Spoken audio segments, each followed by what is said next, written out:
नमस्कार भक्तजनों, इस वीडियो में सुनेंगे दुर्गा सप्तशती में निहित कीलकम स्तोत्र ने दुर्गा के सप्तशती का कवच पाठ का एक वीडियो बना दिया है और अर्गला पाठ का भी एक वीडियो बना दिया है, जिसका आपको वीडियो मेरे चैनल के प्लेलिस्ट में मिल जाएगा। और इस वीडियो में हम कीलक का स्तोत्र को सुनेंगे।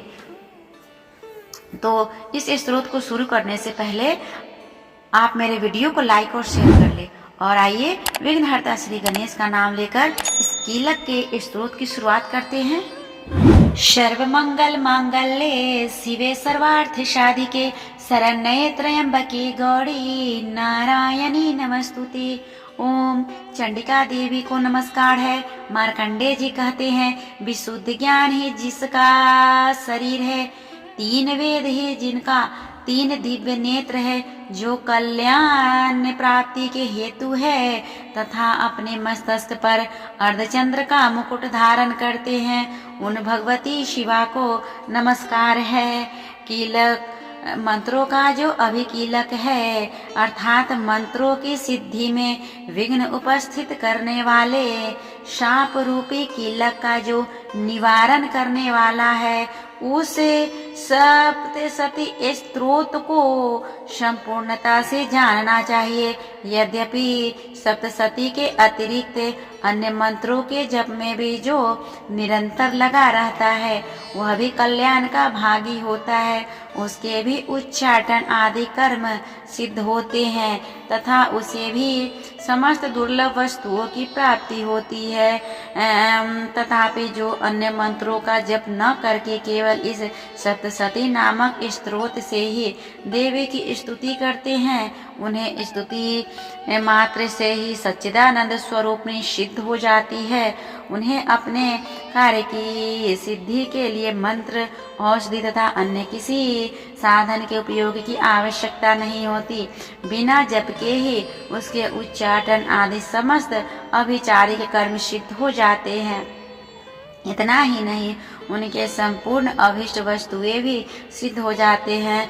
लोगों के मन में यह शंका थी कि जब केवल सप्तशती की उपासना से अथवा सप्तशती को छोड़कर अन्य मंत्रों की उपासना से भी समान रूप से सब कार्य सिद्ध होते हैं, तब इसमें श्रेष्ठ कौन सा साधन है।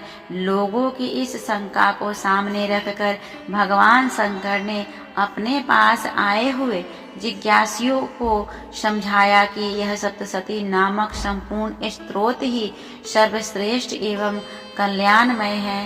तदंतर भगवती चंडिके ने सप्तशती नामक स्तोत्र को महादेवी जी ने गुप्त कर दिया। सप्तशती के पाठ से जो पुण्य प्राप्त होता है, उनकी कभी समाप्ति नहीं होती, किंतु अन्य मंत्रों के पुण्य की समाप्ति हो जाती है। अतः भगवान शिव ने अन्य मंत्रों की अपेक्षा जो सप्तशती की ही श्रेष्ठता का निर्णय किया, उसे यथार्थ ही जानना चाहिए। अन्य मंत्रों का जप करने वाला पुरुष भी यदि सप्तशती के स्तोत्र का जप का अनुष्ठान कर ले, तो वह पूर्ण रूप से ही कल्याण का भागी होता है। इसमें तनिक भी संदेह नहीं है।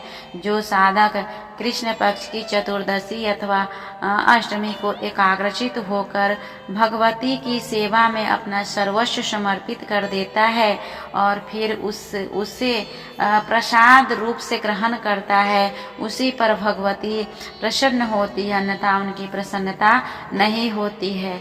इस प्रकार सिद्धि के प्रतिबंधक रूप कीलक के द्वारा महादेवी जी ने इस स्तोत्र को कीलित कर रखा है।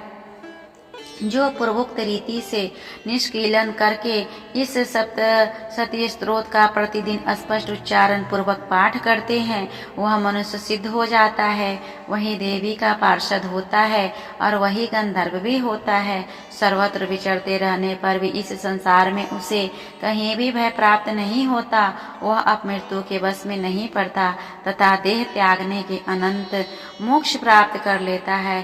अतः कीलक को जानकर उसका परिहार करके ही सप्तशती का पाठ आरंभ करे।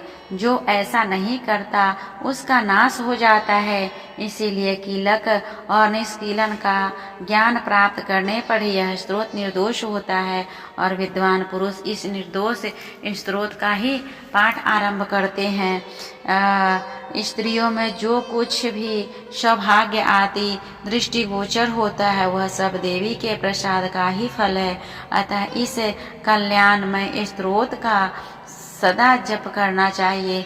इस स्त्रोत का मंद स्वर से पाठ करने पर स्वल्प फल की प्राप्ति होती है और उच्च स्वर से पाठ करने पर पूर्ण फल की प्राप्ति होती है। अतः उच्च स्वर से ही इसका पाठ आरंभ करना चाहिए, जिसके प्रसाद से ऐश्वर्य, सौभाग्य, आरोग्य, संपत्ति, शत्रुनाश तथा परम मोक्ष की भी सिद्धि होती है।